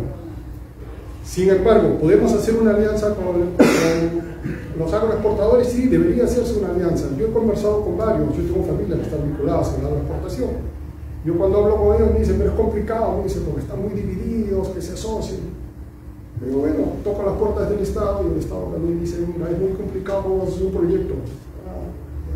Entonces, hace varios gobiernos que están haciendo un proyecto para ver cómo vinculamos al pequeño agricultor con el agroexportador. Es interminable. ¿Qué podríamos hacer eso? Para eso se necesita organización y se necesita unión. Si no estamos unidos, si el APRA no plantea unas cosas concretas, si el APRA no plantea una unidad de trabajo para el desarrollo, no solamente agrario, sino para todo lo demás, creo que no se va a llegar a nada más. Y como militante aprista, que recorro casi todo el país durante el año, en el último rincón del partido del Perú existe una pista. Y eso a mí me llena de entusiasmo. En la Sierra Sur y en el sur del país, que dicen que es de izquierda, que no hay, donde yo voy encuentro apristas. ¿Y qué pasa? Es que estamos desunidos. Mientras no nos unamos, no vamos a lograr nada. Yo reitero, agua, crédito, asesoría y tecnología es lo que necesita el campo. Gracias. Muy bien. Palabra de cierre de Juan Luis, por favor. Cuando oía el señor Víctor Campos hablar de Huancavelica y de Mariátegui, sobre todo ahí dije, oye, siempre lo digo, ¿no? Mucha gente se olvidó de los ensayos y del problema del indio y el problema de la tierra. El indio era el campesino en esa época, ¿no? Entonces, si no enfocamos, digamos, la problemática como una problemática nacional de cómo lograr la asociatividad y unión considerando la idiosincrasia de las personas, vamos perdidos, ¿no? Y esto, por ejemplo, es lo que está pasando. Creo yo que nos falta, y siempre hemos carecido de una política agraria, porque no hay quien te diga, y la política no me la toque, por favor. No ha habido en la vereda del frente, hay que ir al gobierno. ¿Sabe qué, señor gobierno? No me toque la política agraria. Como sí sucede en el caso de los agroexportadores, cuando el ministro quiere hacer algo con Senasa. Cuando quieren ahí meter la mano en Senasa, oye, por favor, Senasa es la garantía que nos abre los mercados de Estados Unidos, porque es la garantía de nuestra producción, la certificación, y no me toquen Senasa. Entonces, así como sucede con Senasa, debe suceder con toda una política agraria, ¿no? Y creo que sí, yo me uno a lo que dice Víctor Vizcarro, que hay que digamos, trabajar con los agroexportadores para lograr, ¿no?, que también la agricultura familiar, la otra agricultura, la agricultura del mercado nacional, además no debemos olvidar, ¿no?, que nosotros ahora somos 35 millones de peruanos y que tenemos que alimentarnos. Y ojo, que cuando pensamos en qué nos estamos alimentando, en qué comemos todo el día, pan, fideos, importado, ¿no? Nuestra seguridad alimentaria depende, pollo, pero el pollo sí es 26% del Producto Bruto Interno, pero con 75% del maíz amarillo duro importado, ¿no? Entonces, la pandemia nos debió haber enseñado que probablemente nuestra seguridad alimentaria estaba en riesgo. ¿Y cómo podemos hacer para que a través de políticas logremos no dejar de comer, no vamos a producir el trigo acá, pero ir poco a poco sustituyendo el trigo con productos nacionales, como era antes? Suena soñar, pero hay que hacerlo. ¿Cómo ir, digamos, viendo de producir el maíz acá, que se podría producir, para dejar de importar tanto maíz amarillo duro? El arroz en la costa ya no debería de ir. Debería haber una política muy seria y decir, ¿saben qué, señores molinos? Ustedes, ¿por qué hay arroz en la costa? Porque hay molinos. Señores molinos, ustedes tienen 4, 5, 3 años para irse a la selva, porque ya no van a sacar. no sé, de alguna manera tienen que irse los molinos y el arroz de la costa tiene que irse. ¿Qué se hace con esa área de producción de arroz?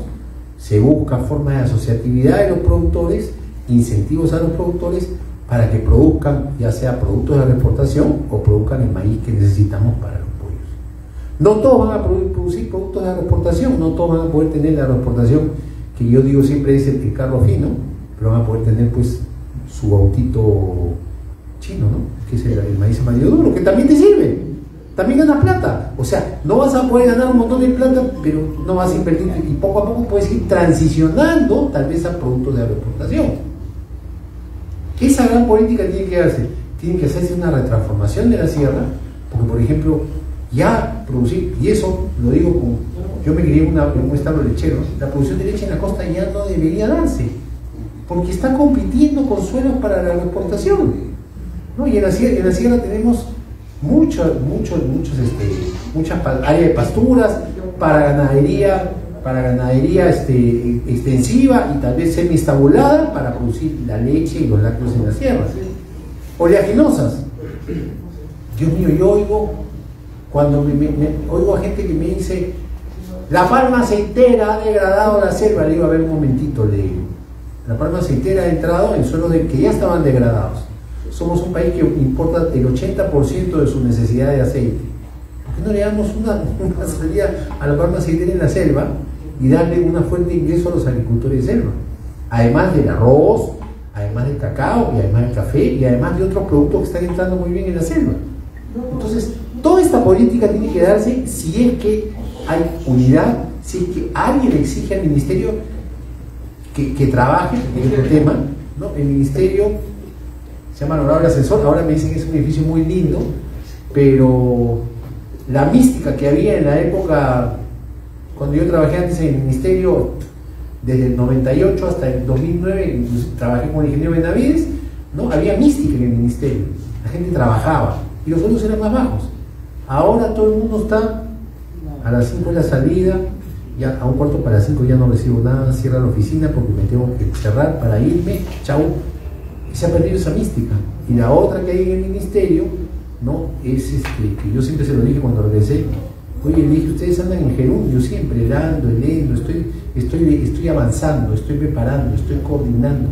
Nunca llegan a ya lo hice, ¿no? Entonces tenemos que reorganizar ese ministerio y tenemos que tener a la vereda del frente a alguien que diga, oye, esta es una política agraria que no debe ser tocada, es una política agraria, así como se ha dado esta famosa moratoria de los transgénicos hasta el año 2035, ¿no? Y que mucha gente no quiere que se toque, así igualito debe haber una política agraria que no debe tocarse por lo menos hasta el año 2030 o 2035. Gracias. Muy bien, muchas gracias. Palabras de cierre de Ismael Benavides. Sí, bueno, hemos escuchado ponencias realmente interesantes que abarcan distintos aspectos del agro. Cuando se habla de una política agraria y de una política social que de alguna forma están interrelacionadas, porque el agro ocupa un gran porcentaje de nuestra población, pero también un gran porcentaje de pobres. La mayor cantidad de pobres en el Perú, aparte de los que están en las zonas aledañas a las ciudades, está en el campo, y los más pobres están en la sierra. Entonces, cuando hablamos de una política agraria y de unas políticas sociales que está propugnando Enrique, yo creo que hay que tener definiciones bien claras. A la agricultura más moderna hay que dejarla hacer con la menor cantidad de trabas, apoyándola para abrir mercados, para conseguir nuevos lugares donde vender nuestros productos, etcétera, y facilitándole pues lo necesario en infraestructura, en puertos, en carreteras para poder embarcar los productos. Pero a la agricultura familiar, a la agricultura que abastece el mercado nacional y a la agricultura que de los pequeños, de 5 o menos hectáreas, ahí debe focalizarse la política del gobierno. Debe haber una política de Estado, como dice Juan, mirando a largo plazo, porque este es una actividad de largo plazo. Pero el apoyo del Estado tiene que ir hacia los pequeños, hacia la agricultura familiar. Yo añadiría lo que dijo Víctor Ricardo, infraestructura. Yo creo que es sumamente importante la infraestructura para la pequeña agricultura. Richard Webb, el economista, hizo un estudio que la infraestructura, la conectividad con mejores carreteras, mejores vías de comunicación, telefonía, etcétera, había tenido un gran impacto en los ingresos de la gente. El poder, como dije, acercar tu chacra a 8 horas del mercado en vez de 48, te cambia la vida. Entonces eso es fundamental.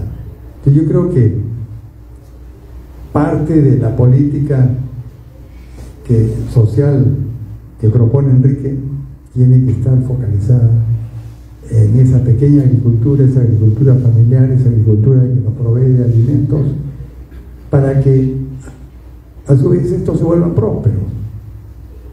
Yo siempre soy iqueño y siempre doy el ejemplo de Ica.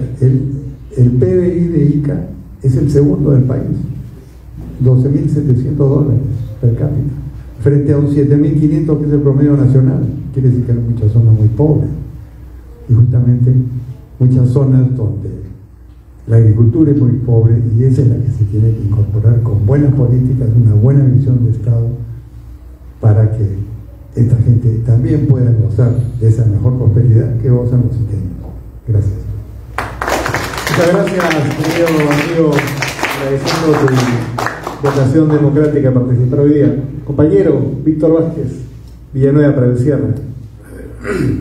Un poco, lo que se propone no es un programa social, ¿no? Quizás el ingeniero Benavides no se le dijo.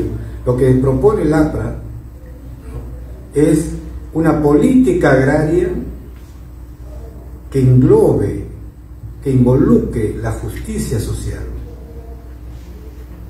que es diferente a programas sociales. Los programas sociales son necesarios, sí, porque reconocemos de que hay sectores altamente vulnerables, pero entonces, ¿qué es lo que se debe de hacer para superar esos trances de esas poblaciones vulnerables? Por ejemplo, el pequeño agricultor de 1 hectárea hacia abajo, de 2 hectáreas hacia abajo, que no está articulado al mercado, que tiene restricciones de agua, que tiene restricciones de conectividad, como se hace énfasis positivo, y son los más pobres y desnutridos.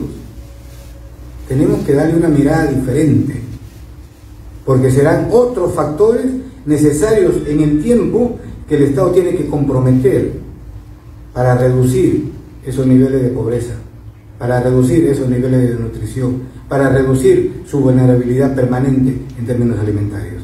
Por la justicia social. Entendemos que la propuesta del APRA, su nombre lo dice, revolución agraria, modernidad y prosperidad, reitero, tiene que poner los ojos para ver cómo se hace más eficiente en términos de articulación con ese sector no articulado o está articulado por otros intereses, como son los intermediarios. Y eso no es estar contra el sector moderno, al contrario, el Estado tiene que construir esos puentes de una buena convivencia social que va a dar un resultado económico, y eso es prosperidad para todos, ¿no? A eso, ese es el enfoque. El otro elemento importante, que insisto, compañeros, que es necesario no repensar, es necesario decidir y convencido que este Ministerio de Agricultura en particular no da más. Uno de los compañeros señalaba si hay recursos humanos. Claro, recursos humanos sí hay, pero lo que tenemos hoy día, en su mayoría, no nos sirve. Y tan es así, miren, compañeros, porque estamos delegando como Estado y como cabezas autoridades delegan en personas que hagan las normas. Pero ¿cómo voy a entender, cómo voy a transmitir y hacer una norma cuando desconozco cómo articula el sector de la micro, de la pequeña actividad agraria con la grande?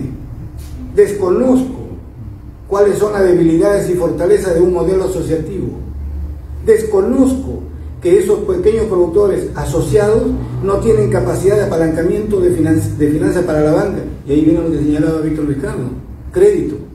Desconozco, pero el Estado asigna millones de soles, pero con unas normas que jamás esos modelos asociativos que señalaba el amigo, compañero, serán realidad.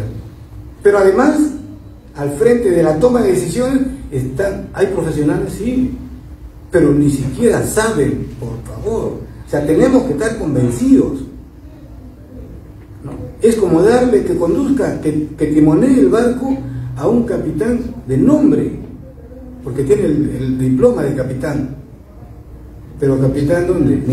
A lo mejor en su batea, cuando fue niño. De eso está lleno el Estado. Y eso es lo que tenemos que no sacarlo.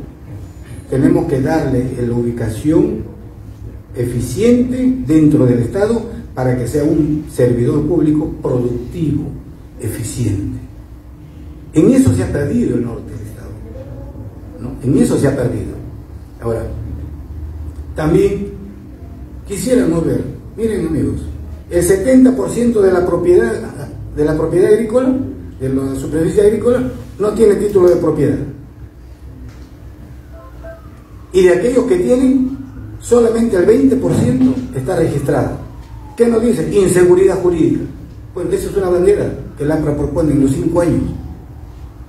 Al término de los 5 años, el gobierno aprista no debe haber ninguna propiedad, ningún productor que su título no esté registrado en el registro público.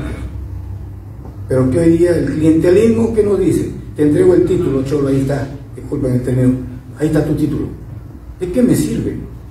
Si no me está dando la seguridad jurídica. Y ahí la economía pierde muchísimo, porque entre el productor que tiene su certificado de posesión lleno en el país, lo que sea referencia a unos compañeros, y yo con título de propiedad, la diferencia en el mercado es abismal. ¿Eso qué significa? Estoy debilitando el mercado y lo estoy empobreciendo a ese agricultor por el solo hecho de que la burocracia no entiende, porque el solo hecho de que desde el Estado los burócratas no han pensado de que la seguridad jurídica tan igual tiene derecho el grande como el más pequeño de nuestro país. Eso se llama justicia social. Eso se llama justicia social, ¿no? Darle 2.268.000 productores agropecuarios. Al término de los 5 años de gobierno aprista, no habrá ningún productor de nuestro país que no tenga asistencia técnica. Alguien me dice, oigan, pero están locos ustedes. Sí, locos, porque reconocemos de que este modelo de asistencia técnica desde el Estado hace muchísimos años no sirve. Y si no sirve, ¿por qué la burocracia, por qué los gobernantes no se dan cuenta? Porque es utilizado para el clientelismo político. Y se lo digo directo. A nuestras autoridades y gobernantes de todos los niveles no le interesa construir desarrollo, nunca le interesó. Lo que le interesa es tener clientelismo, hacer clientelismo. Y por eso el Perú tiene una desigual distribución de la riqueza. Y esa desigual distribución de la riqueza, ¿a qué nos conduce? A desigualdad, inequidad, falta de oportunidades. Y eso jamás es justicia social. Tenemos que reconocer los problemas, el origen de las causas, para a partir de ahí empezar a proponer titulación, agua, un derecho para todos, el uso y el disfrute, el acceso, ¿no? Titulación, asistencia técnica. ¿Cuánto cuesta darle a un agricultor asistencia técnica? Alrededor de entre 300 a $400 por año. y el impacto que ello significa es altísimo para la economía. ¿Y por qué no lo hace el Estado? Porque prefieren distraerse en programas y programas y programas que al final uno no sabe ni siquiera cuánto nos cuesta como país, como sociedad. Esos son los recursos que se pierden, que no se utilizan. ¿Por qué? Por el facilismo. ¿Por qué? Por el clientelismo. ¿Por qué? Porque llega el presidente, llega la autoridad, moviliza todo lo que depende del Estado. Por ese Estado paternalista, clientelista, asistencialista, ese no lo queremos. Eso no se llama justicia social en ninguna parte, compañeros. Justicia social es devolverle la dignidad y la libertad a todos y cada uno de nuestros hermanos, de nuestros compatriotas. Y esos son los principios que rigen la propuesta agraria que en su momento va a ser socializada, porque comparto lo que señalaba el compañero Campo.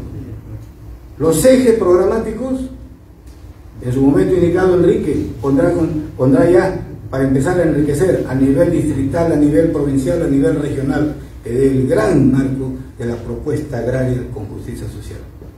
Eso es todo, compañeros. Muchas gracias. Víctor Campos,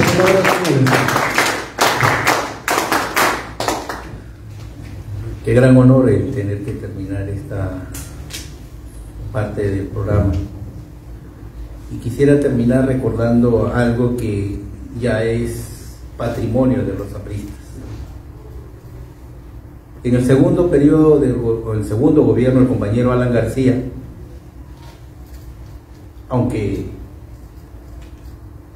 los de los extremos nos dicen que hicimos un gobierno de derecha, ¿no? Nos califican, nos tildan como un gobierno de derecha. Sin embargo, yo no comparto esa opinión y creo que ustedes tampoco no la comparten. Reducir la pobreza del 53% al 23%, eso se llama ser revolucionario. Porque el compañero Alan recogió algo que el compañero jefe ya nos había legado.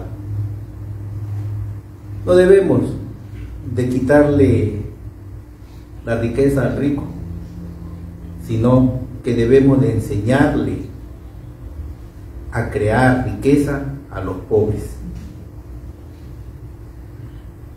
Y por ello es que Huancavelica una vez más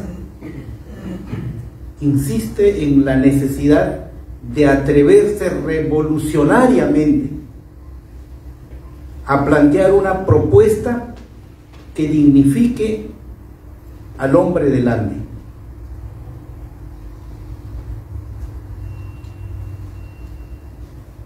Lo voy a tratar como compañero porque como ministro contribuyó a reducir esa pobreza de la que he hecho mención. El compañero Ismael Benavides, como buen iqueño que es, sabe que Ica y Huancavelica están unidos umbilicalmente. Y como él muy bien lo acaba de señalar, Ica representa o se ha convertido en la segunda economía nacional. Y bien, porque está demostrando que cuando se quiere, se puede hacer. Ica, hasta los años 70 o 80, solo tenía alrededor de 35.000 hectáreas.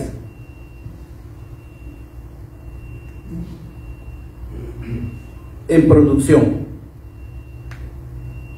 Pero en aquella oportunidad lo que producía Ica básicamente eran productos para el pan llevar, para la mesa diaria, payares, camote, o el algodón que se conocía famosamente aquí, el algodón tanguis, ¿no?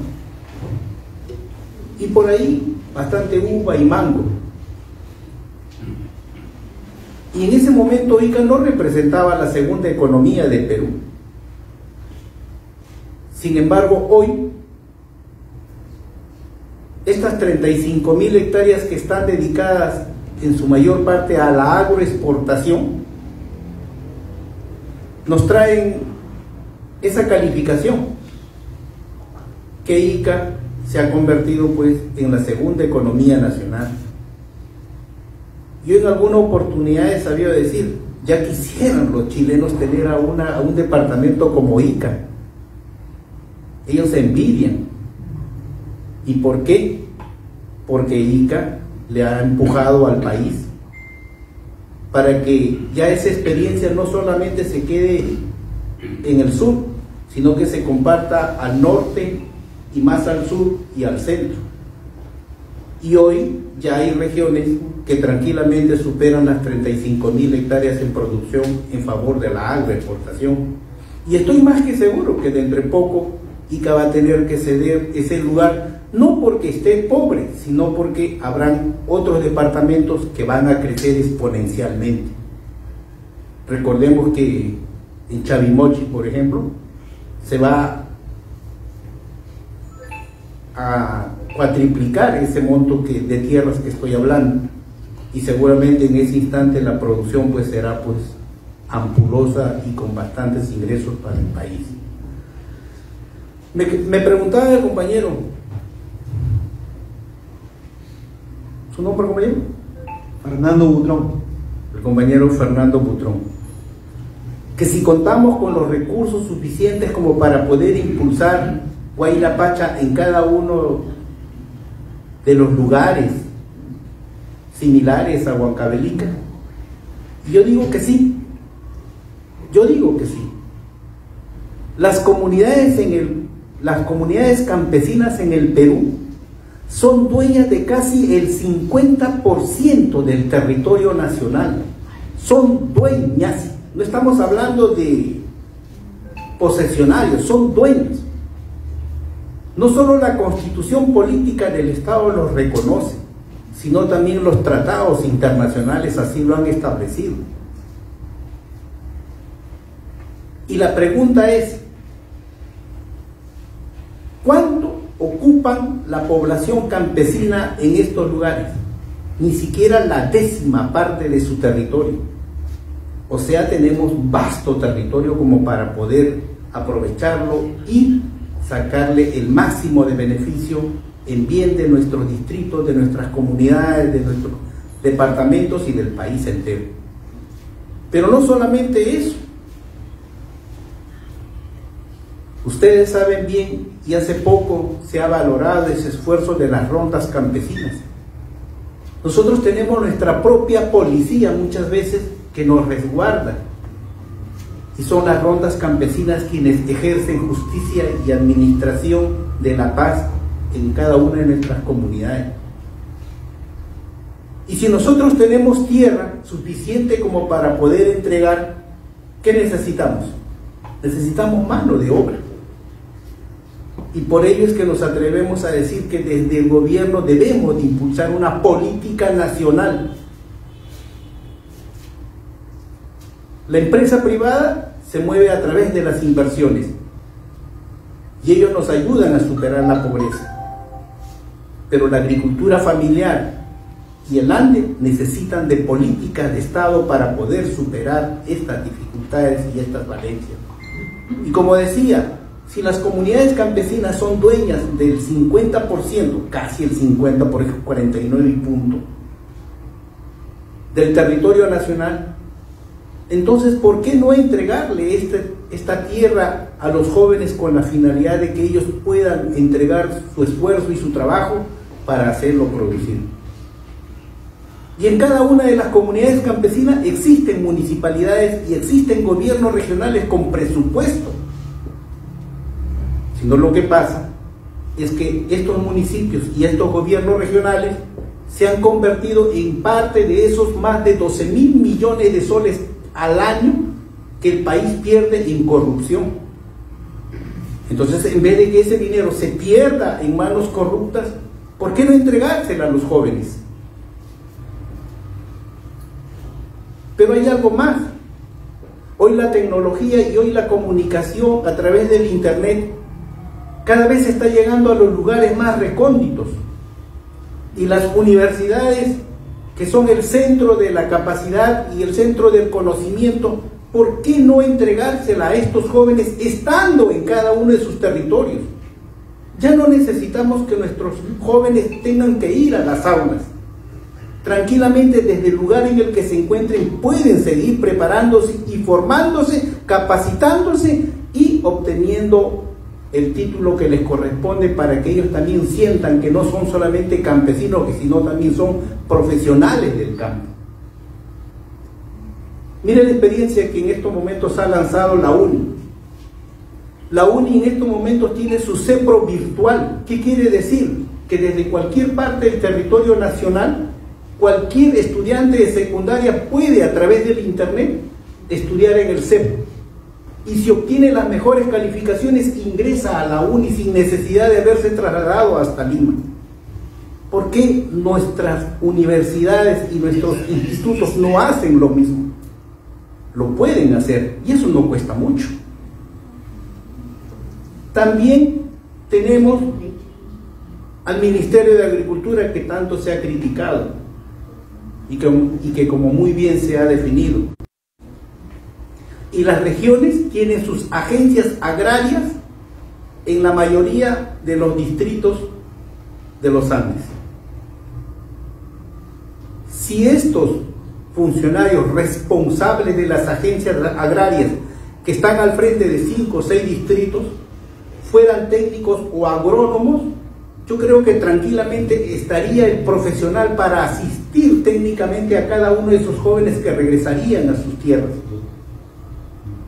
Y finalmente, hay otros programas, como el MIN, como el Ministerio de Vivienda, que hoy, por ejemplo, está construyendo viviendas calientes en lugares por encima de los 3.800, 4.000 metros sobre el nivel del mar.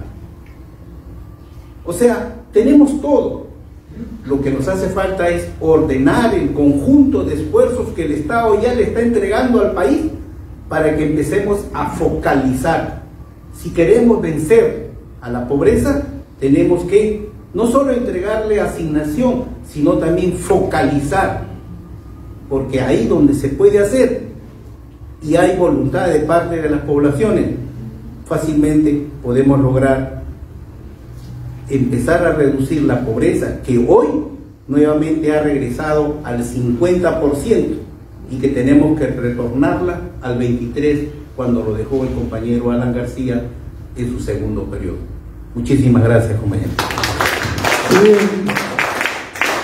ha sido entonces la jornada número 34 de la Agenda Social.